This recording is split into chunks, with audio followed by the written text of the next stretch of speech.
छात्रों कक्षा 10 की हिंदी में मैं आज आपको सूरदास के पद में तीसरा पद पढ़ाऊंगा। तीसरे पद में दिया गया किलकति कानी गुटरुअन आवते साबुरे मेरे साबुरे मणि में कनक नंद के आंगन बिंब पकड़ी धावते मेरे साबुरे मेरे साबुरे कबहु निरखे हरे आप छाऊं को कर सो पकड़न चाहत मेरे साबुरे मेरे साबुरे किल कहीं हसत राजत द्विधतिया पुनि पुनि तही अब गागत मेरे साबुरे मेरे साबुरे कनक भूमि पर कर पग छाया हे उपमा एक राजत मेरे साबुरे मेरे साबुरे करी करी प्रतिपद प्रति मन बसुदा कमल बैठी की साजते मेरे साबुरे मेरे साबुरे बाली दशा सुख निरखी जसोदा पुनि पुनि नंद बुलावती मेरे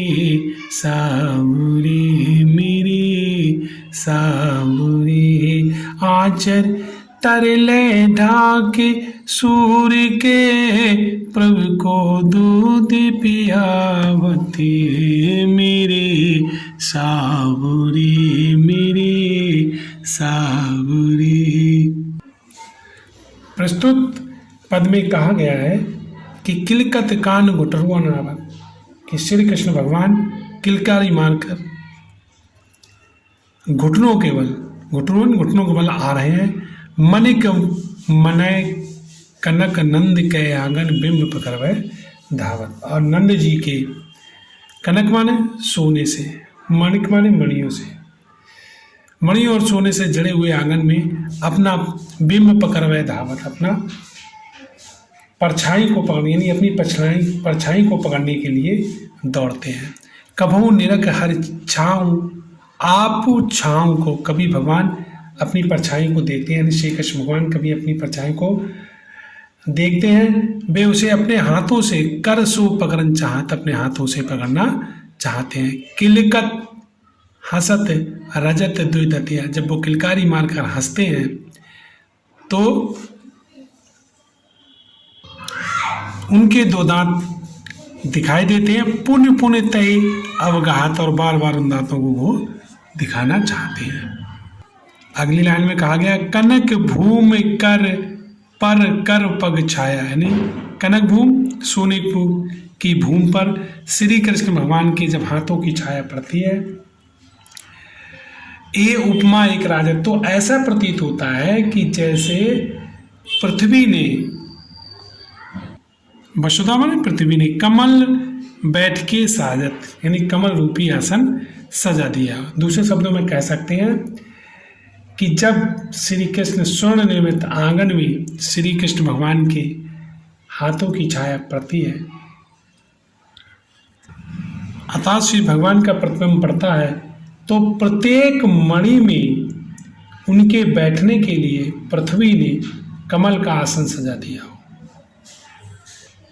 बाल दशा सुख निरख जसोदा, बाल दशा यानी बालक की दशा को देखकर, श्री कृष्ण भगवान की लीलाओं को देखकर यशोदा माँ को बहुत ही सुख प्राप्त हो रहा है। और वे क्या करती है, पुन पुनि नंद बुलावत, नंद बाबा को बार बार बुलाती है। आंचल तरले ढांक सूर के प्रभु को दूध पिलावत, और अपने आंचल से ढक करके सूरदास के स्वामी श्री कृष्ण को दूध पिलाती हैं।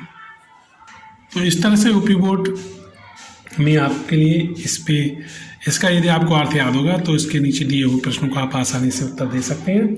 इसमें संदर्भ पूछा जा सकता है कि इसमें किसकी क्रीड़ाओं का वर्णन किया गया, श्री कृष्ण की बाल क्रीड़ाओं का वर्णन किया गया है। कोई लाइन अंडरलाइन की जा सकती है, उसका अर्थ आपसे पूछा जा सकता है। आप ये सब तभी कर सकते हैं जब आपको इसका पूर्णतः अर्थ याद होगा। आपसे उम्मीद करता हूँ कि मेरा पढ़ा हुआ आपको समझ में आया होगा। जय हिंद, जय भारत।